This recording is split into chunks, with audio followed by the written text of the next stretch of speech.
realised that I'd entrained my whole system and my dopamine response to I'm a success if I sell my work. And I really, really didn't like that. I really didn't like that I had become an artist that basically was a slave to the system. That kind of, for me, goes against the grain of what an artist should be. A lot of people won't understand why I've chosen to go in that direction, and I just don't care, because that's the great thing that happens when you're 50. I really don't care what anyone thinks about what I'm doing. I love what I'm doing. Good morning, guys. I am coming to you under a gum tree in northeast Victoria, where I'm currently on holidays at my parents' house. If you're new here, I'm Susan Nethercutt. I am a Masters by Research in Visual Art student. I am currently on holidays.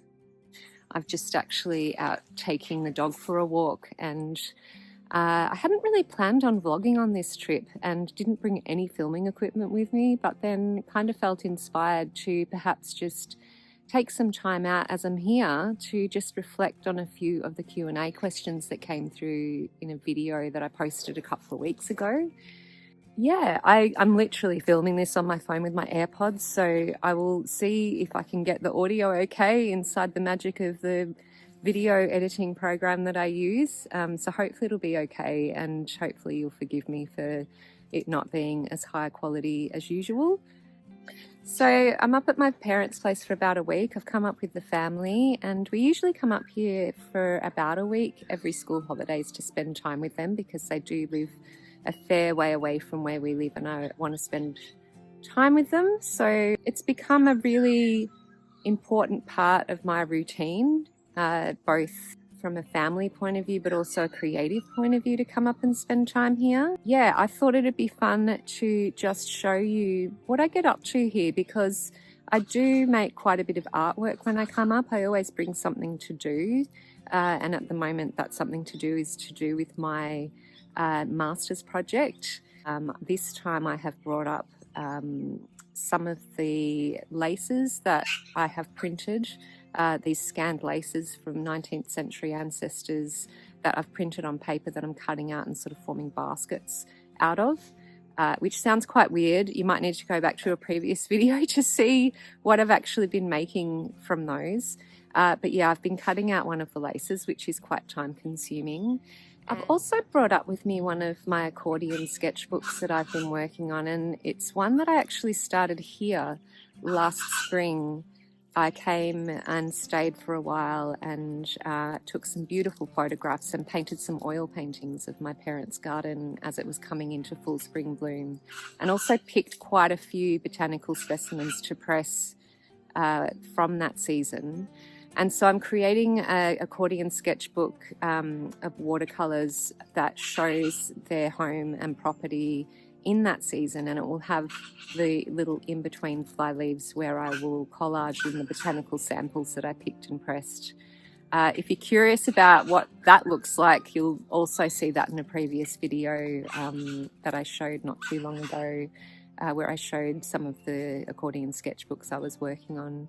So I'm hoping to just kind of pop in and have little chats with you around the Q&A questions that I asked you guys to send in a couple of videos ago. And I'll also film some footage of me and what I'm working on while I'm here at my parents' place. Yeah, and we'll see how that all works out. So I'm going to continue on with my beautiful walk. There's so many beautiful gum trees with blossoms coming out at the moment. I'll have to show you some of those as I'm going along.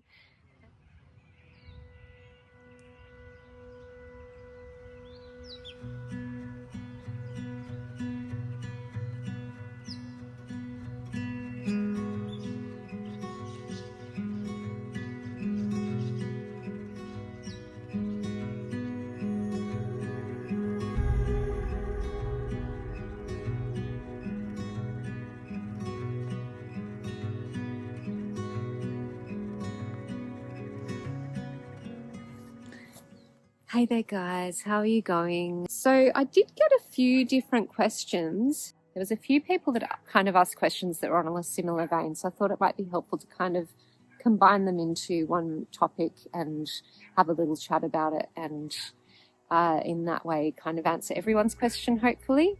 And one of them was around my thoughts on being a self-taught artist as opposed to formal education, which I thought was a really interesting one to start with, because I kind of have an interesting background in terms of my art education, because I would say that I actually am self-taught as an artist, as a practitioner, as a painter. That has largely been self-taught. I did not do a visual art degree. I did not learn painting at university. So that's the first thing to say. And I'm sure that there's probably a bit of confusion around that as to how I ended up in a visual art degree. So just to let you know what my academic background was, and that was another question that people had as well, was what was my bachelor's degree and where did I do it?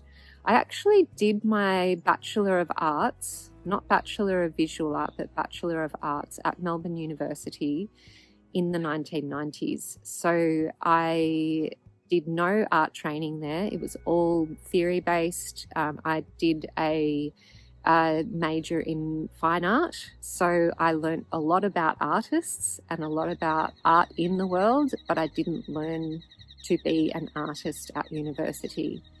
So I also stayed there for a very long time. So I did my bachelor's degree, which was 3 years, and then I did my 4th year, which was an honours degree where I did a research honours project as well and wrote a thesis. And then I actually applied for and got a APA, which is an Australian Postgraduate Award, where you get funding, a stipend, to do a master's or convert it to a PhD and do a PhD. So I actually did that for 18 months. I did postgraduate research at Melbourne Uni in visual art. And my focus area, this is pretty left of centre, I was looking at miraculous images of the Virgin Mary in medieval Italy, medieval and Renaissance Italy, and the cults that develop around them. So I was super nerdy and super into academic research back then. And I think it was a bug that never left me. However, I did leave uni and I went on to actually become a fashion designer and owned a clothing label for many years. Again, I was self-taught as a fashion designer, and I worked with a lot of people that had formal training in that area and hired them in my company to help me do things that I couldn't do because I didn't have that training. And it wasn't until after I had my kids and I was in my late 30s that I came back around to art in a fairly serious way, because I'd always painted and made art in an informal way my whole life. I was always very creative, always making things, always a really crafty kid. So that was my background at uni, was doing a Bachelor of Arts. And then coming around to now, the degree that I am doing is a Master of Visual Art. I didn't actually have to have a Bachelor's Visual Art degree to get into that. I had to have a Bachelor of Art degree. Or a bachelor's degree with honours, with really good results, which I had, to get into that, because what they're most interested in with the type of degree I am doing is that I know how to research in academia. So that's how I ended up getting into the Bachelor of Visual Art. I also brought with it 10 years experience as a self-taught artist. That had achieved to a reasonably high level in the particular area that I have practiced professionally as an artist. So they could see from my website and my folio and my CV and all of the things that I've done and awards and things that I've done that I definitely knew how to make art and had a foundation in art. I just never had a visual art degree. So my pathway with this has been highly unusual. And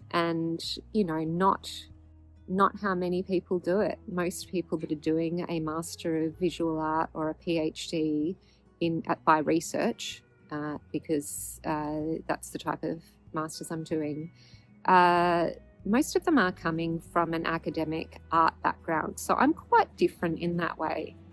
I'm just waiting for the traffic to go past because I'm sure you can hear cars and the audio is absolutely atrocious on this video. But anyway, we just go with the flow and work with what we have. So that is how I came to do my master's. And this question around what is my thoughts about self-taught versus formal education is really interesting in light of the paths that I've taken, because I've actually done both. I would consider myself largely a self-taught artist. However, I brought to that experience a very solid degree in understanding history and theory around art. So I guess I was different in terms of being self-taught in that regard. But in terms of materials and techniques and learning to be a practitioner, those were skills that I went out and got myself. I got them obviously from other people, knowing other artists. I learnt largely online, like I think so many people do these days. I took lots of e-courses with other artists. I watched YouTube videos. I've done many different things. Whenever there's been a skill that I wanted to learn, I just went out there and found somewhere where I could get those skills from and learnt from wherever I could. So I actually think in a degree a lot of artists are self-taught. From what I can gather from people that I know that have been through formal art education, I think sometimes there can actually be a benefit to being self-taught, because I do know a lot of people that have been through the formal art training that have been kind of marred and wounded by criticisms and things that they've experienced through that process that has disabled them for a period of time for whatever reason. They weren't at a stage where they could deal with criticism that was given to them. I actually think that artists in general are pretty sensitive people and often don't respond well to criticism. So I can understand how that takes place. I know I'm very sensitive to criticism. So look, you can only ever be on the path that you're on. And for me, being self-taught was a really great thing, because I learned how to make art in a way that was really intuitive and fun. And I also used it therapeutically to help me through things I was going through as I was learning to be an artist and learning how to paint and going through all those different stages. So I think there's actually great benefits to being self-taught and self-directed rather than having formal education in art. However, that probably doesn't really answer the question as to why I went back when I did. And I might answer that in another video, because it's really cold out here. And it's also really windy, and I have the feeling that my audio might be kind of crap. So I'll check out on this one, and then hopefully I'll find a moment to pop out tomorrow and talk you through the next piece, which is around why I decided to go back to formal education in art after having been self-taught, and I'll chat through you then. Okay.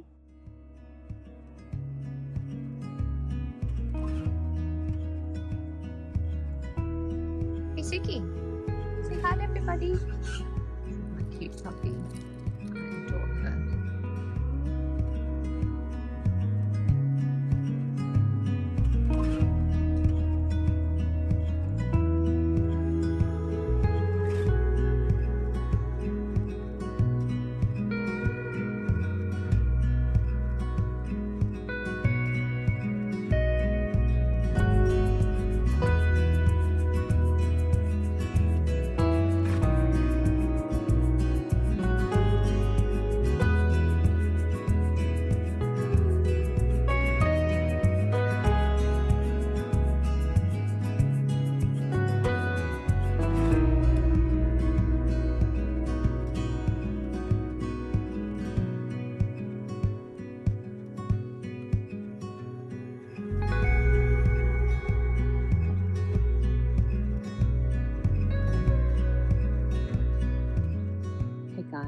Just snuck away to have another chat.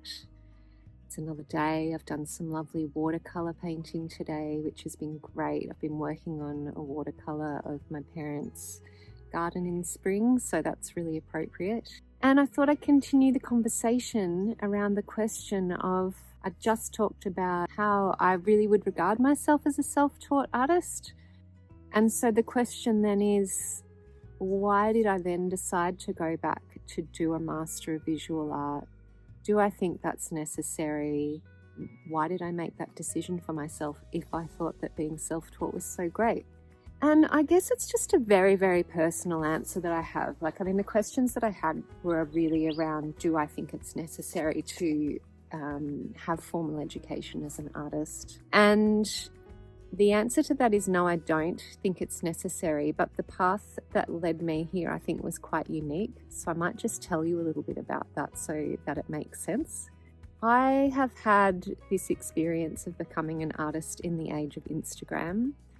I was one of those artists who gained a pretty solid following, not a massive one. I mean, there are people out there with millions and millions of followers. I'm not one of those, but I currently have around 70,000 followers on Instagram, and my art became very popular online around that time before COVID, when you could sell anything there. People really became very passionate about what you did, and it became your work, if you struck a chord, became extremely saleable, and I was selling it all over the world. I was one of those people that had that experience as an artist of really succeeding online. And I did some amazing things off of the back of that kind of exposure. I ran an art retreat in the south of France, which I put together with my husband, which enabled me to use all of my art history training. Went to lots of museums in the south of France and taught my painting process there, which was wonderful. I sold a ton of work. I got lots of different licensing deals, which I still get today. So licensing is still a big part of my income. And I made e-courses. I started making e-courses and selling those after a few years. So I was able to build a really profitable business off of the back of my art and this Instagram success that I had. And objectively, this was a really wonderful experience, to have that kind of success not long after I had gotten back to painting seriously and really finding a style that was very popular and resonated with people and got me lots of opportunities was a really amazing experience. So I don't regret any of it. It was a really great thing to happen, and I was very fortunate. However, there came a point at which I realized that if I stepped outside of this very popular style of art that I was making, which was this very bright, abstract, floral style of painting that I was doing, people did not like that. They kind of wanted to keep me in this zone of making art in the same way kind of forever, I guess. And when I stepped outside of that and started doing new things, I kind of felt like there was a bit of a backlash. People weren't into it. They wanted me to do the old stuff. And I kind of played around in that area for a while, making work and trying to kind of keep it in the zone where people would appreciate it and it still sell, but couldn't quite go in the direction that I wanted to go in, basically, because I felt really constrained by this whole system that I had grown my art practice in. The other thing that I realized happened at that time was it was all about what sold.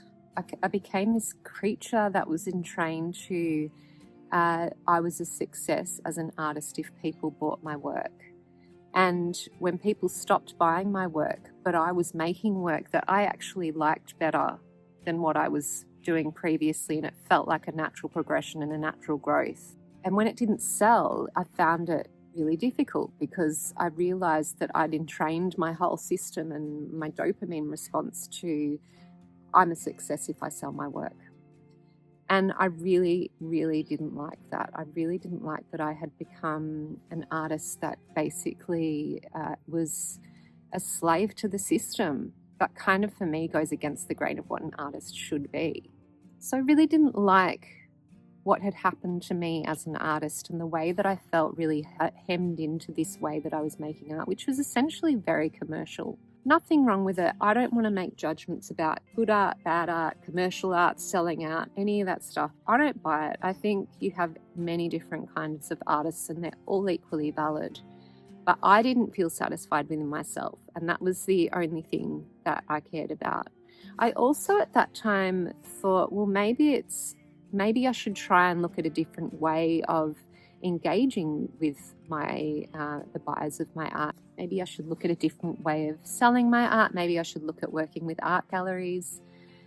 But when I dug into that, it was kind of the same thing. Like, galleries also want you to have a very defined style of work that you make that's very saleable, and they want you to kind of create within these very narrow confines.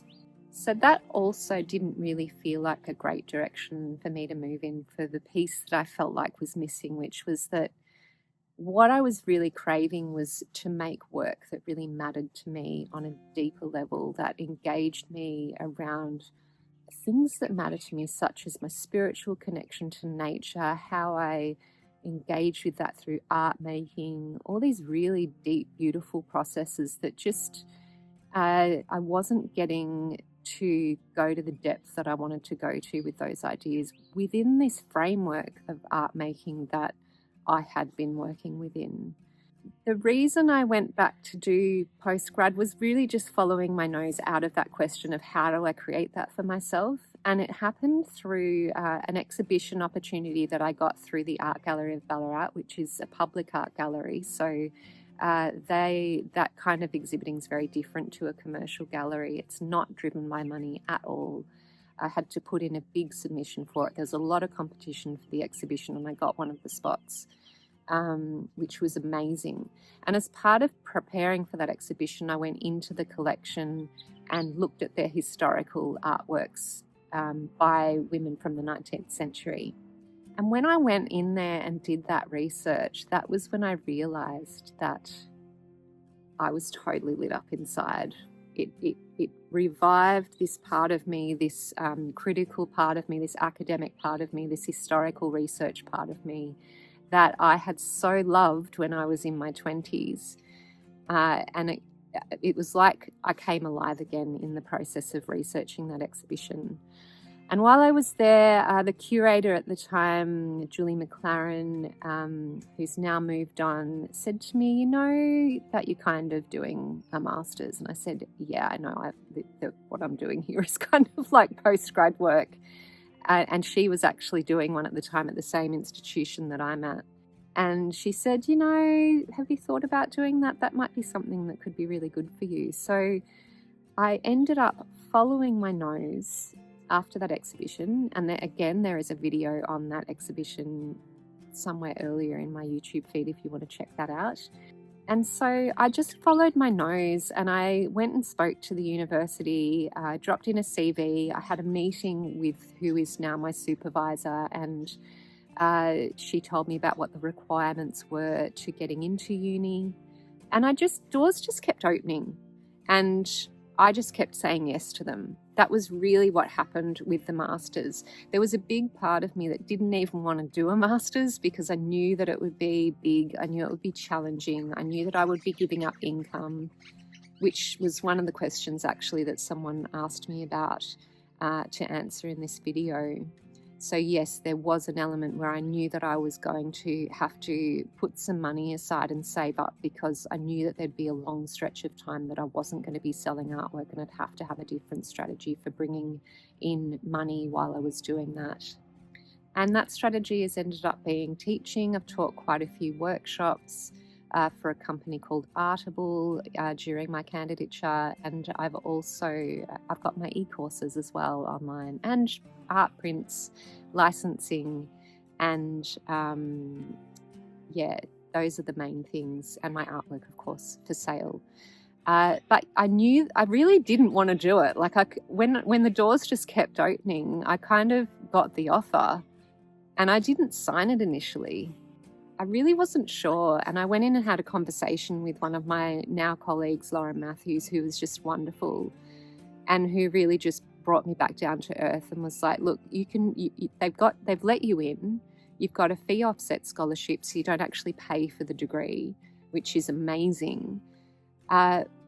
You get to be in this environment with these super smart people and have access to all of the research, which they're the doors that open for you when you're in an institution. You can access historical things. For me is what I'm most interested in accessing to it in a much easier and more extensive way than you can when you're just a member of the general public.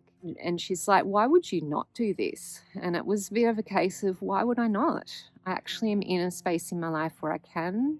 The other part of it was I was just about to turn 50, and I'd kind of had this experience, I guess, in my art career where I had really experienced sort of the heights of a success that many artists would only dream of at certain points. Like, let's not pretend that that stayed at the same level, because it didn't. It really, there was a peak of time where things were very successful in my business, and then it all kind of balanced out into sort of a, you know, the same sort of bumpy road artists are on most of the time financially, right? It's just like this all the time. It felt like the right time. I was really ready for that kind of juicy challenge. I was ready to start engaging with deeper questions with my art. I was ready to be exposed to people smarter than me who have had this exposure of formal art education that I hadn't had. As much as being self-taught is wonderful, and I think it has great advantages, I also was really interested in learning about what I hadn't learned. Like, there's so much to learn in life, and it's so foolish to think that you can glean all of that information on your own. It's amazing the kind of learning you do when you're in an academic environment. You get to have the most incredible conversations with people that are just brilliant, and people that really get what you're doing as well. When you're doing something very conceptual, I wanted to do things that were more conceptual as well. I feel like I had been in a very commercially driven art zone and always been a deep thinker and think about my place in the world and difficult questions about my place in the world. And I engage quite deeply on a philosophical level in life in general. And I think I was really craving bringing that together with my art making at the end of the day. And you can do that within a postgraduate art degree. You really can investigate very interesting questions. So that was my personal story on how I wound up doing my master's. Do I think it's necessary to have formal art education as opposed to being self-taught? No, I don't. I know some incredible artists who are making incredible work that blows my mind that have not followed that avenue and don't intend to. And that's absolutely fine. Was it the right choice for me as an artist to do that at this time in my life? Yes, it has been. I absolutely cherish this time in my life. It's an absolute gift. Like, I'm so fortunate to be able to do this at this time, to be able to meet that challenge of bringing in less income. So to answer that question that I had of what did I have to give up to do my master's degree, I had to give up that focus on bringing in like reasonably solid income with my art business, which of course was a negotiation with my husband and where we were at in the family finances. I put a bit of money away to kind of cover me for that time. And as I said, I have been doing a lot more teaching as a way of supplementing my income.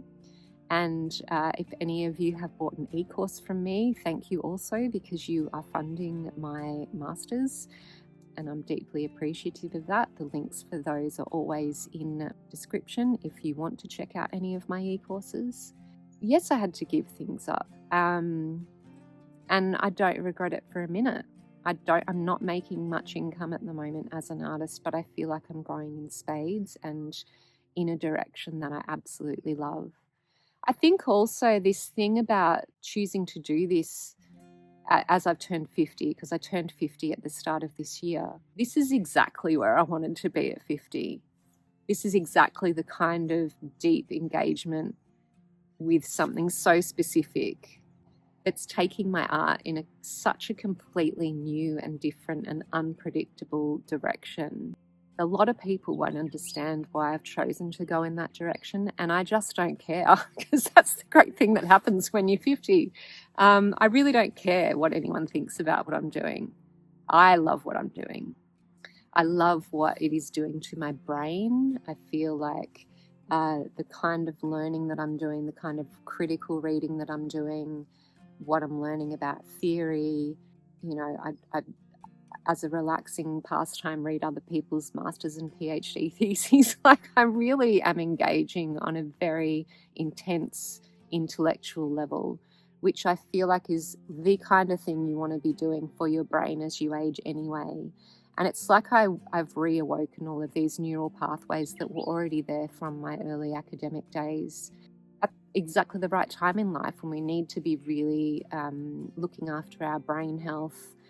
And just in general, I want to be able to write about and express thoughts about my art in a very articulate way.